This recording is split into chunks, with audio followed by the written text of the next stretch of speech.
आजच्या काळात बाहेर काय सुरू आहे हे आपण सर्व पाहतो आणि अनुभवतो. छेडछाड, अत्याचार, बलात्कार, मुली कुठेही सुरक्षित नाही.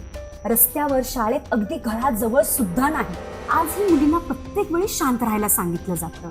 तिथंच जर आपण त्यांना स्वतःचं संरक्षण स्वतः कसं करायचं हे सांगितलं तर मुलींसाठी रस्ता, बस, ऑफिस, अगदी शिक्षणाचं ठिकाण सुद्धा सुरक्षित राहिलं नाहीये. आणि त्याचमुळे पालकांचं मन कायम धास्तावलेलं असतं. ती घरी पोचली का, फोन का उचलत नाहीये, बाहेर नको जाऊस, अशा चिंता रोजच्या आयुष्याचा एक भाग झाल्या आहे. पण जर तिला आपण कराटे शिकवलं तर ती केवळ शरीराने नव्हे तर मनानेही मजबूत बनेल. तिला कोणी घाबरवू शकणार नाही.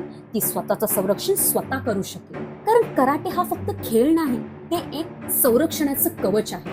एक अशी कला जी मुलीला मुक्तपणे आणि निर्भयपणे जगण्याचं बळ देते. जर प्रत्येक शाळेत कराटे शिकवलं गेलं तर प्रत्येक मुलगी सुरक्षित, सक्षम आणि निर्भीड बनेल. आई वडिलांना भीती नसेल तर मुलींना आकाश खिन्न होईल. पण ही चळवळ आपणच सुरू करायची आहे, म्हणजेच समाजाने. शाळा, पालक, स्थानिक संस्था आणि उद्योजक आपण एकत्रित आलो तर प्रत्येक मुलगी कमकुवत नसून ती एक कराटे कन्या आहे हे सिद्ध करू शकतो.